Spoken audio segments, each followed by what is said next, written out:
Hello no, good morning sa lahat no. So ngayon isa din sa ating pinakababantayan natin sa sarili natin no, ito yung puso at isip natin no. Kasi may mga bagay talaga no na nakatuon na tayo doon sa ating Panginoong Kristo, nakapokus na tayo doon no. Pero minsan hindi natin namamalayan no na unti-unti pala tayo no na napalayo sa daan no na ating tinatahak. Kumbaga na off track na tayo.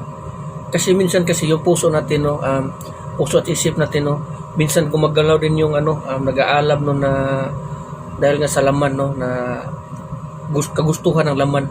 So kailangan sinasabi dito sa kasulatan no na kailangan patayin natin yung ang kagustuhan ng laman at susunod tayo sa kalooban ng ating Panginoong Kristo. So paano natin papatayin yung kagustuhan ng laman no?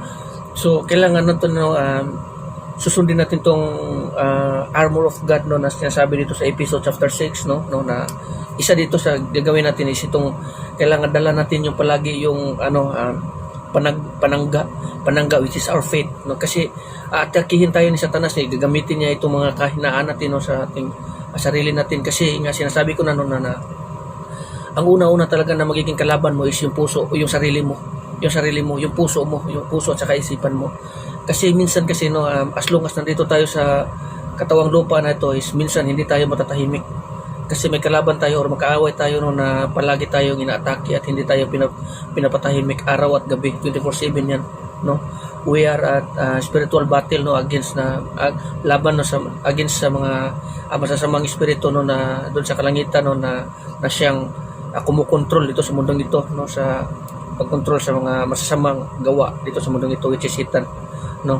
Pero hindi tayo dapat no magpatinag kasi mayroon tayong Panginoon no na lagi nakaprotekta sa atin no na siyang nagbibigay sa atin sa kanyang espiritu no na Holy Spirit no, Spirit of Truth of God no na makakasama natin na siyang tutulong sa atin laban or against sa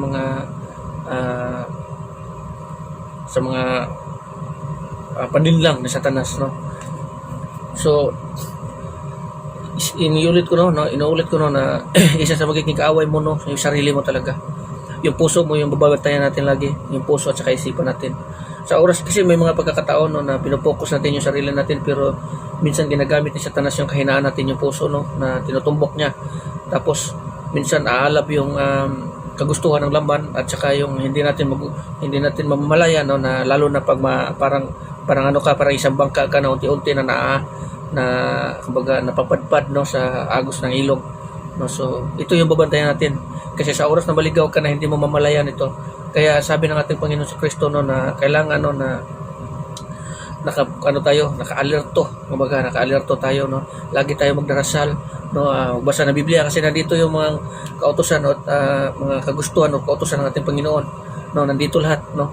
So kailangan nating babantayan lagi yung sarili natin no na hindi tayo ma-off track no. Kailangan dito pa rin tayo sa daan no, na pinatahak sa atin ng ating Panginoong Kristo no. Yung susundin natin no, gagawin natin yung itong salita ng Panginoon which is our espada, which is our yung espada natin no laban sa mga kaaway kasi hindi tayo nakipag-away sa dugo at saka laman ito sa mundong ito or sa mga tao.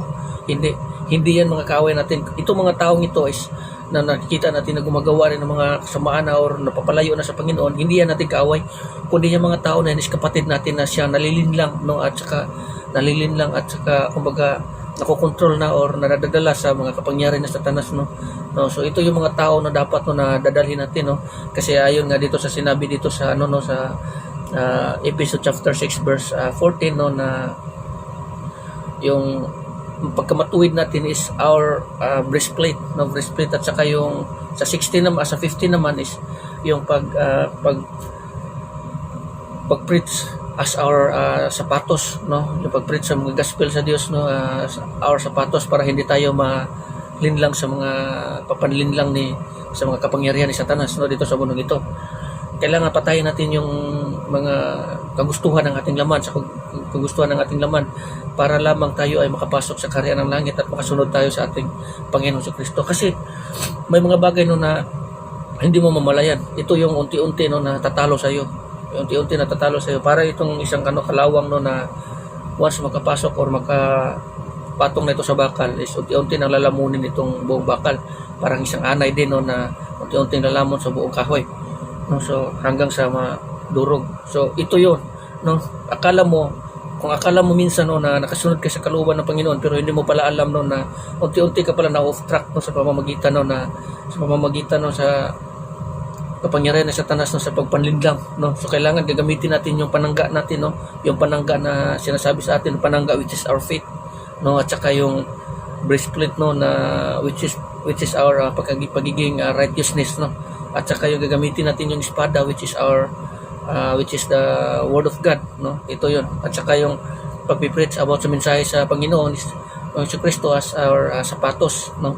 Ito yung gamitin natin, at saka yung kaligtasan, yung helmet of salvation as our gamitin natin yung yun. So kailangan magbantay tayo kasi minsan kasi yung basta no, sinasabi ko na no, magiging kaaway mo yung sarili mo, yung bababantayan mo talaga lagi, kumbaga para kang isang gwardiya sa isang mismong bahay no, na kailangan 24/7 ka na nakaalerto at nakabantay laban sa mga tao mapagsamantala or mga mapagsamantala no, na hindi mo alam kung kailan na-atake at kailan papasok sa bahay mo upang nakawin yung mga nasa loob ng bahay mo, which is your faith no. So kailangan makabantay tayo 24/7, naka-alerto tayo no. Sabi ng ating Panginoong si Kristo no, kailangan tayong laging nag-pray, laging nagdadasal no, lagi tayo nakatawag sa ating Panginoon kasi sabi ng ating Panginoong si Kristo no, without me you are nothing. Wala tayong magagawa kung wala ating Panginoong si Kristo.